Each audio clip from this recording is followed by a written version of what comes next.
তুমি সিগারেট খাও? খাই। কেন খাও? এখন থেকে আর কখনো সিগারেট খাবা না। কেন? আমি বলছি তাই। কে আপনি? জানি না, আমি আপনার কথা শুনবো কেন? আমি বলছি তাই শুনতে হবে। তুমি রাত জাগো?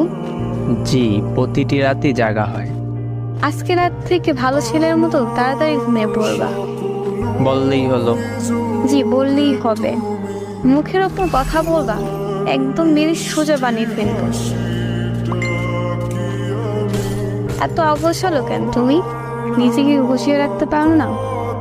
গুছিয়ে নিলে কেউ আবার এলোমেলো করে দিবে, তাই অগোছালো জীবনটাই ভাল লাগে। ও আচ্ছা, তুমি এত শুকনা গাই? এমনি। খাওয়া দাওয়া ঠিক মতো করো না? এই তো সকালে প্রায় সময় না খেয়ে থাকা হয়, কারণ ঘুম থেকে উঠি 12টার সময়, পরে বিছানায় থাকি 1 ঘন্টা, দুপুর হয়ে যায়, তারপর ফ্রেশ হয়ে একসাথে দুপুরের খাবার খাই, আবার রাত 12টার সময় রাতের খাবার খেয়ে নিই। এভাবেই চলতেছে জীবন।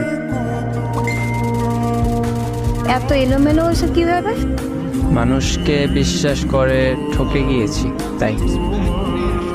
ও আচ্ছা, মানুষটা ভুল ছিল তাই ঠকে গেছো?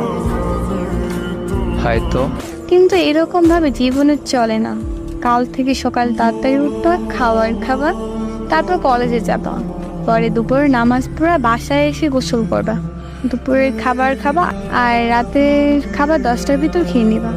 12টা অবধি আমার সাথে কথা বলবা, তারপর 1 মিনিটও জেগে থাকবা না, বুঝতে পারছো?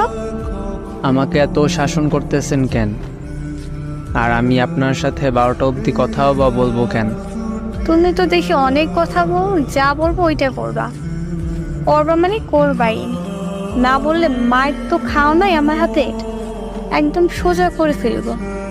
কাল থেকে আমার রুটিন শুরু তোমার লাইফে, মনে থাকো যেন।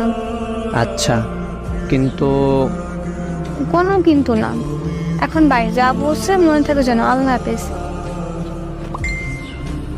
আল্লাহ হাফেজ। এমন ইমোজি দিলা কেন?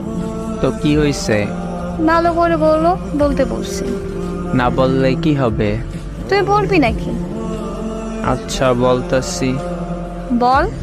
আল্লাহ হাফেজ। ঠিক আছে।